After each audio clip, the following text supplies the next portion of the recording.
105 Live. Available on the BBC Sounds app. Sunday Breakfast.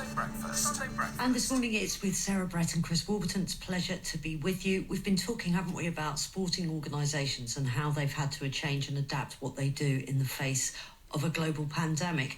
Well, today we're talking specifically about groups in local communities that help with wider problems in society, like mental health and loneliness and vulnerability. Kirsty Stephen is with us. She's head of operations for Street League, and that's an organisation that uses football as a starting point to help young people get into work. Kirsty, it's great to talk to you. How has it been for you the last 9-10 months?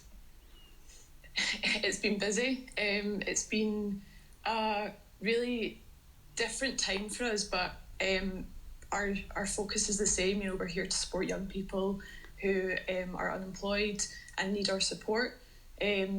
You know, young people still have the same barriers that they had before COVID, but digital access is now something that we've had to really adapt to and make sure that that's something that we can support them to overcome.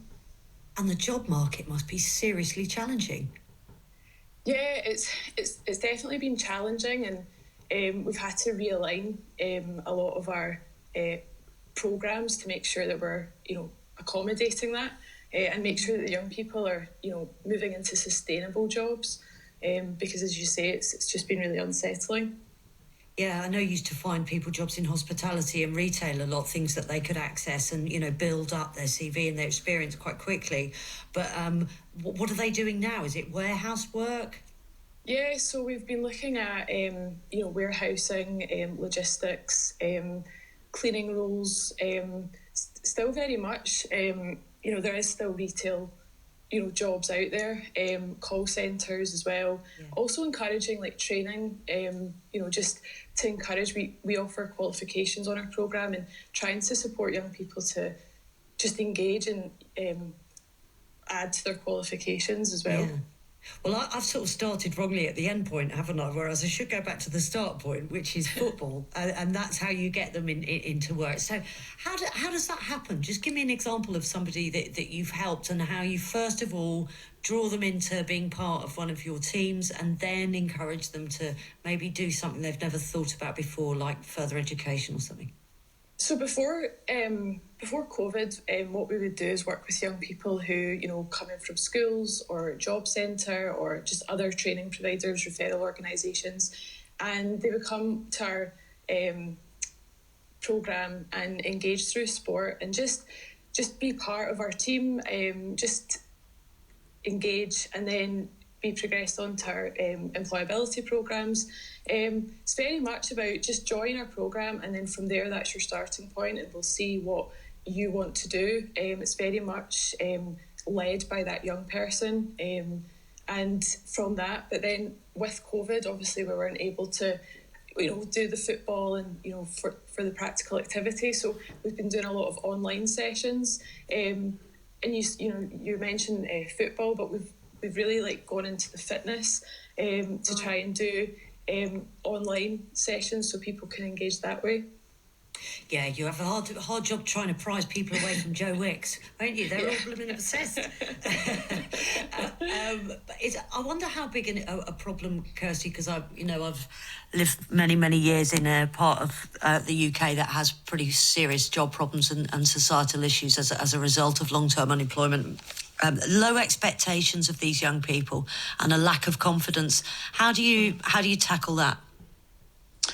Just having, you know, just for us to be a port of contact for these young people is just so important. Building a relationship with them, you know, some being there for them during this really uncertain time, you know, is giving them the confidence. You know, our work doesn't stop. As soon as they've reached into a destination, like we're still a place that they can come to and very much, you know, still engage in our services. So, you know, as you say, you know, confidence is just so important, and them always knowing that they've got Street League to go to if they ever need us for anything, you know, well-being, employability, even moving on to the next opportunity that they wish to, like they know that we're always there for them.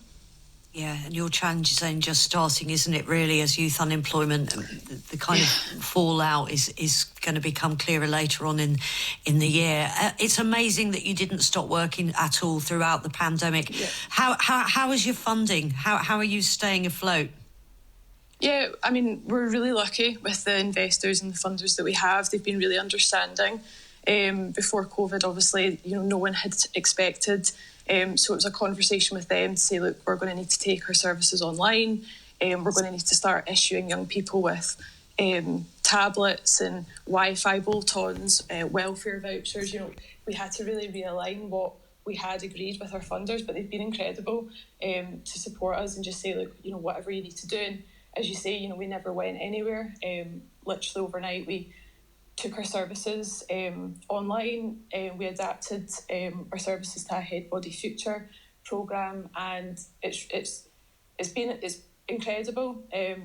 We're really, I think we're just getting started, to be honest, because obviously this lockdown in January, was something that maybe we weren't expecting, but for us, at least we'd been there, so it was very much a matter of we've been here, we've done it, we know it works. Let's just go. We go again. Well, good luck with it, and thanks for being on the programme this morning, Kirsty. No, thanks for having me.